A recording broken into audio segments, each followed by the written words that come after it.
अगर आपको सांस लेने में तकलीफ हो रही हो, आप डॉक्टर के पास जाते हैं, आपको डॉक्टर कहते हैं कि आपको अस्थमा जैसी बीमारी हो चुकी है, क्योंकि आप डेली स्मोकिंग कर रहे हैं, सिगरेट पी रहे हैं। आप सुन करके कुछ देर के लिए चकित हो जा रहे हैं कि मैंने जीवन में कभी सिगरेट पिया ही नहीं, फिर हमें ऐसी बीमारी कैसे हो गई। हाँ, कुछ ऐसा ही हाल भारत की राजधानी महानगर कहलाने वाली नई दिल्ली की है, जहां की हवा आज सबसे प्रदूषित हो चुकी है।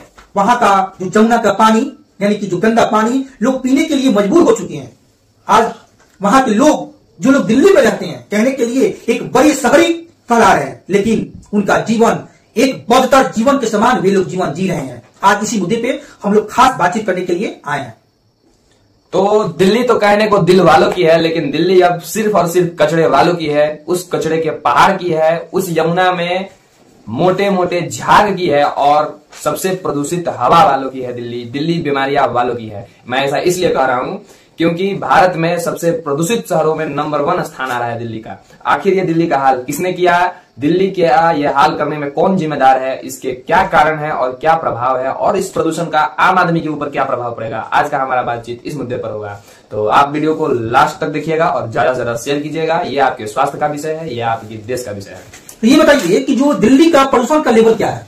देखिए, दिल्ली का जो प्रदूषण का लेवल है, जिसको हम AQI में मेजर करते हैं, तो जो नेशनल अथॉरिटी इसको मेजर करती है, उसके हिसाब से दिल्ली का जो अभी लेवल चल रहा है 350 to 550, यानी इससे ऊपर भी जा रहा है। 350 से 550 के बीच वेरी कर रहा है डिफरेंट एरियाज में दिल्ली के। नई दिल्ली में अलग है, नोएडा में अलग है, पुरानी दिल्ली में अलग है, तो इसके हिसाब से ये अलग अलग है। ये आपसे जानकारी जो ये चाहते हैं कि आखिर में इतने सारे शहर है, तो इन शहरों में सबसे दिल्ली ही क्यों प्रदूषित शहर है? देखिए, दिल्ली में प्रदूषण का सबसे मुख्य कारण है वहां का कार्बन उत्सर्जन, CFC, क्लोरोफ्लोरोकार्बन, कार्बन मोनोऑक्साइड। ये जो कार्बन का फॉर्म है, दिल्ली में देश में सबसे ज्यादा वाहन अभी सड़कों पे दौड़ते हैं। ठंडी के मौसम में उनकी संख्या बढ़ जाती है, तो ये जो वाहन सड़कों पे दौड़ रहे हैं, ये कार्बन उत्सर्जन ज्यादा कर रहे हैं, जिनकी वजह से दिल्ली का आज जो हवा है वो दूषित हो चुका है और वो एक धुएं के रूप में बदल चुका है। आप विश्वास नहीं कीजिएगा, दिल्ली में अगर आप रहते हैं और आप स्मोकिंग नहीं भी करते हैं और आप उस खुली हवा में सांस ले रहे हैं जो धुआं बन चुका है, तो उस हवा में आप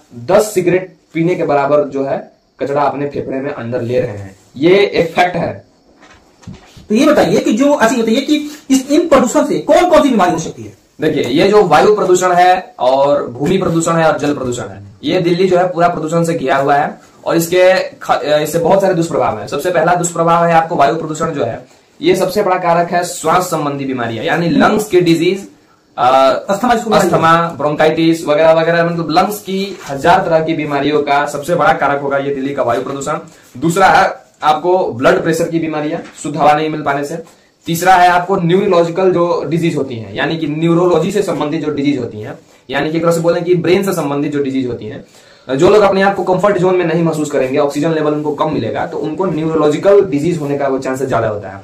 और ऐसी जब बीमारियां आपको होंगी तो जाहिर सी बात है आप टेंशन लेंगे, आप चिंता करेंगे, आपका ब्लड प्रेशर होगा, डिप्रेशन में जाएंगे, एंजाइटी में जाएंगे, और ये एंजाइटी आपको कहीं ना कहीं हार्ट फेलियर की तरफ लेके बढ़ेगी। हम सुने हैं कि ताजा आंकड़ों के अनुसार दिल्ली में लगभग 80% परिवार जो है ना बीमार हो चुका है, यानी वहां की वायु प्रदूषण। जी हाँ जी, बिल्कुल ये सही, ये आंकड़ा बिल्कुल सही है। 80 नहीं 81% वहां का फैमिली जो है किसी न किसी फॉर्म में बीमार है, और उसका सिर्फ और सिर्फ कारण है वहां का प्रदूषण। अच्छा, तो इसका दोष आप किसे मानेंगे? सरकार को मानेंगे या हरियाणा को मानेंगे या केंद्र सरकार को मानेंगे? देखिए, दिल्ली प्रदूषण का जितना जिम्मेवार दिल्ली की आप सरकार है, उतना ही जिम्मेवार देश की नरेंद्र मोदी सरकार है। इसमें कहीं दो मत नहीं है। दिल्ली देश की राजधानी है, देश की संपत्ति है, और एक तरह से बोलें कि देश का केंद्र बिंदु है। तो जो केंद्र सरकार वहां बैठी है केंद्र बिंदु, उसका रख रखाव का जिम्मेवारी केंद्र सरकार का भी है और वहां की राज्य सरकार का भी है।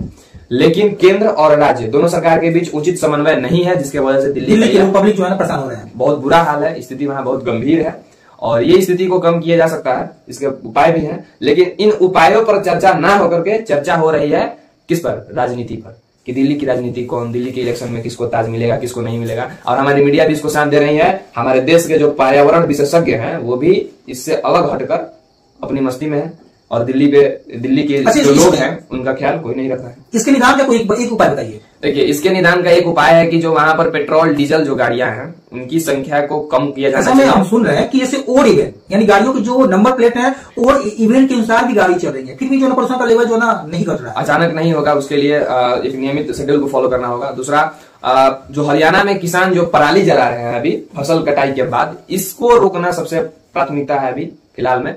तो हरियाणा सरकार इस पर ध्यान दे और इन किसानों को पराली जलाने से रोके, ताकि दिल्ली प्रदूषित होने से बचे। आसपास के जो भी राज्य हैं उन्हें पराली जलाने से रोका जाए और कार्बन उत्सर्जन करने वाली गाड़ियों को पूर्णतः बंद किया जाए।